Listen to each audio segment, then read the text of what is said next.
Sementara itu hari ini merupakan hari transisi dari masa jabatan Gubernur DKI Jakarta ke pelaksana tugas Gubernur, yaitu Sony Sumarsono. Ya, untuk itu hari ini Ahok akan memperkenalkan Sony kepada Satuan Kerja Perangkat Daerah, Camat, dan Lurah DKI Jakarta. Hari ini Ahok memperkenalkan Sony Sumarsono sebagai pelaksana tugas gubernur yang akan menggantikannya selama cuti kampanye pilkada 3,5 bulan. Gubernur DKI Jakarta Basuki Cahayapurnama memuji etos kerja Dirjen Otonomi Daerah Kemendagri Sony Sumarsono selama ini. Ahok pun bersyukur Jakarta bisa dipimpin oleh Sony yang teruji sangat berpengalaman di pemerintahan. Birokrat yang ini lebih gila kerjanya daripada saya. Yang ini lebih gawat ini. Ini bisa sampai jam 1, jam 2 pagi kerjanya. Langsung nyambung. Sabtu Minggu bisa masuk kantor juga. Nah, ini lebih gawat. Kalau kemana-mana pesawatnya selalu yang pertama, sama, itu sama. Tapi kalau kerja sampai tidur 2 jam, 3 jam, kayaknya saya kalah. Saya masih nggak bisa, beliau udah biasa. Nah, saya kira beruntung kita PRT yang memang menguasai semua, termasuk anggaran segala macam. Kembali dalam Metro Siang, hari ini merupakan hari transisi kepemimpinan Gubernur DKI Jakarta dari Basuki Cahayapurnama yang akan menjalani masa cuti kampanye dengan pelaksana tugas Gubernur, yaitu Sony Sumarsono yang sudah dilantik oleh Menteri Dalam Negeri. Ya, ada sejumlah agenda pemerintahan yang dalam waktu dekat harus dipastikan berjalan. Kita akan ikuti liputan Clara Alverina dan juru kamera Uca Fernandes dari Balai Kota Jakarta. Hari pertama PLT Gubernur DKI Jakarta Sony Sumarsono bekerja, ada sejumlah agenda di depan mata yang harus ia kerjakan. Pertama mulai dari mengawal upah minimum Provinsi DKI Jakarta tahun 2017 yang hingga saat ini masih dalam tahap pembahasan Dewan Pengupahan. Nantinya UMP DKI 2017 ini akan diumumkan bersama di seluruh provinsi di Indonesia pada tanggal 1 November 2016. Tentunya yang paling penting ialah menyelesaikan APBD 2017 tepat waktu. Selain masalah tepat waktu, juga APBD 2017 ini harus dipastikan bersih dari anggaran siluman.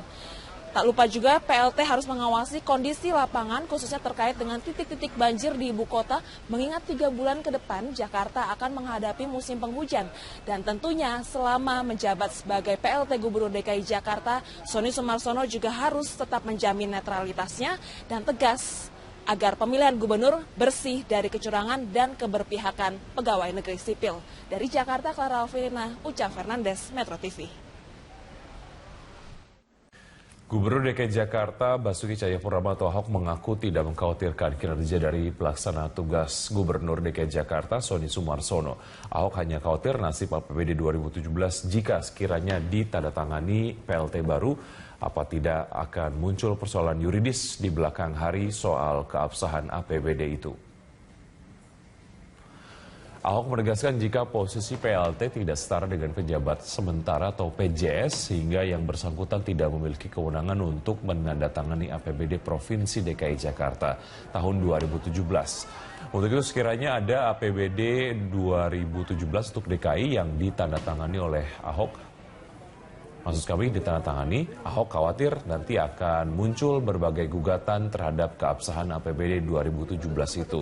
Sebab pada Undang-Undang Dasar tahun 1945 dan Undang-Undang Keuangan Daerah menyebutkan pengesahan APBD hanya bisa dilakukan oleh gubernur. Selain soal APBD 2017, mantan Bupati Belitung Timur ini mengaku tidak memiliki kekhawatiran terhadap kinerja PLT yang akan menggantikannya. Meski demikian, Ahok tetap berpesan agar PLT Gubernur DKI Jakarta tetap melakukan kontrol ke lapangan agar pekerjaan dapat berjalan dengan baik.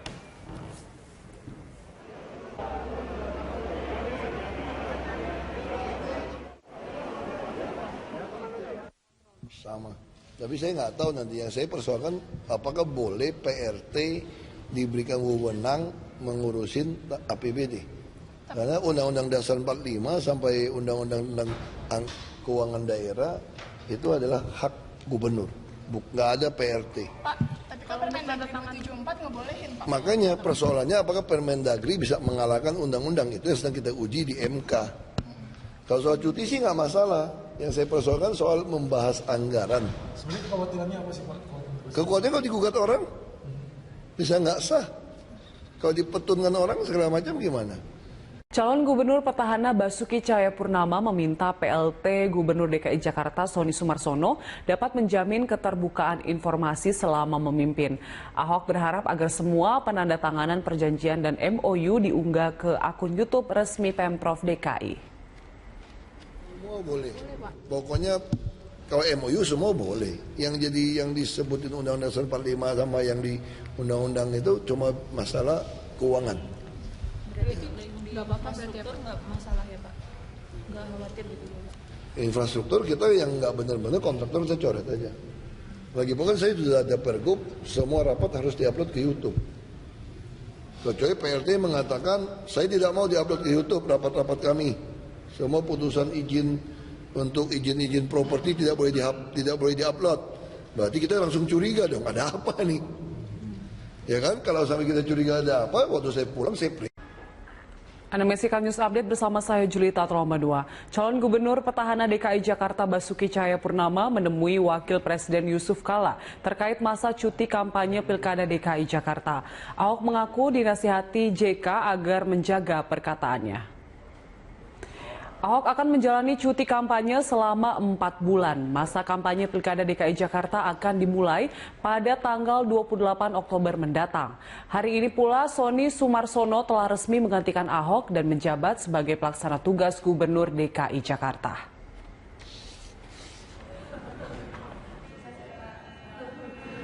Permisi kan mau off sebentar, hampir 3 bulan.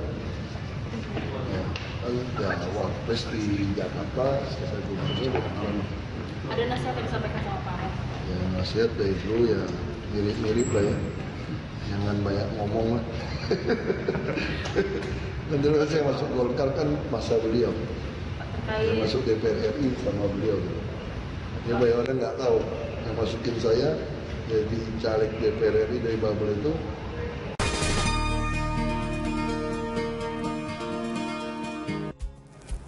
Ya, kembali lagi masih bersama kami di Metro Plus Pagi. Pastinya kita masih berbincang mengenai kali atau Sungai Ciliwung yang sebenarnya zaman dulu ini saya ingat banget, saya pernah baca-baca bahwa salah satu sungai yang paling bersih di dunia tadinya. Tapi karena sekarang ini banyak sekali orang yang mungkin sudah menjadi culture gitu ya, membuang sampah dengan gampangnya langsung saja ke kali. Nah ini sebagai ketua komunitas peduli Ciliwung atau MAPC, Pak Usman, gimana sih sebenarnya kendala paling besar dalam membersihkan kali-kali yang ada itu apa? Ya, sebetulnya kendala yang paling besar adalah masyarakat ya. Mungkin kalau membersihkan kali itu tidak sesulit menyadarkan masyarakat ya. Artinya kita dibekali dengan fasilitas yang cukup ya dari Dinas Kebersihan, juga fasilitas yang memang kita punya dari beberapa sumbangan dari beberapa teman-teman.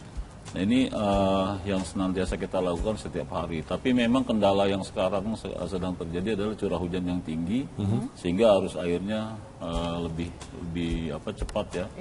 Dan ini memang menimbulkan keriskanan sendiri untuk bahaya di sungai. Tapi kita punya SOP dalam rangka membersihkan sungai seperti apa gitu.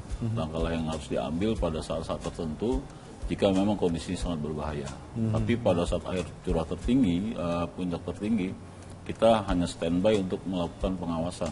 Nah, nanti pada saatnya baru kita lakukan pembersihan dibantu dengan alat-alat yang ada. Kapan saja waktunya untuk melakukan pembersihan di Sungai Ciliwung ini? Sepanjang hari sebetulnya, mulai dari jam 7 ya sampai jam 3 sore. Oh gitu ya. Iya, ya, tadi kembali saya berpikir ada banyak sekali orang yang terlibat di sini, ada yang volunteer juga, tapi apakah memang ini mereka hanya sebagai volunteer saja atau memang mereka disupport oleh pemerintah juga? Ya. Ada beberapa yang memang disupport oleh Dinas Kebersihan ya. Jadi mereka menjadi petugas harian lepas, mereka mendapatkan upah minimum provinsi yang memang sudah diatur sejak 2014. Tapi di samping itu ada juga relawan-relawan kita yang memang kita rekrut dari sekolah, kemudian dari masyarakat, dari perguruan tinggi, bahkan ada beberapa volunteer yang memang sudah usianya cukup dewasa gitu ya, yang sudah pensiun juga ada. Mereka ingin berbagi dengan kita, terutama bagaimana konsep-konsep restorasi sungai, konsep edukasi untuk masyarakat, itu sedang kita coba kembangkan. Karena memang sekarang sebetulnya kita tinggal mengedukasi masyarakat aja. Kalau masalah kebersihan sungai, kita sudah lihat di Jakarta sudah cukup bersih. Nah, tinggal bagaimana mengurangi sampah yang masuk dari hulu ke hilir, kemudian bagaimana mengedukasi masyarakat. Sekarang tugas kita mungkin tinggal itu. Ya, tapi Pak Usman, sebenarnya saya agak sedikit penasaran juga sebenarnya.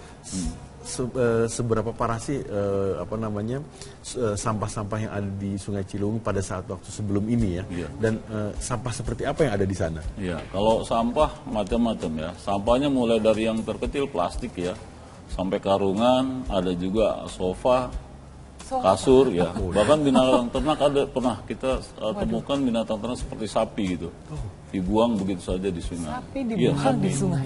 Jadi memang itu semua masyarakat memanfaatkan sungai hanya untuk membuang sampah, daripada pemanfaatan secara normal.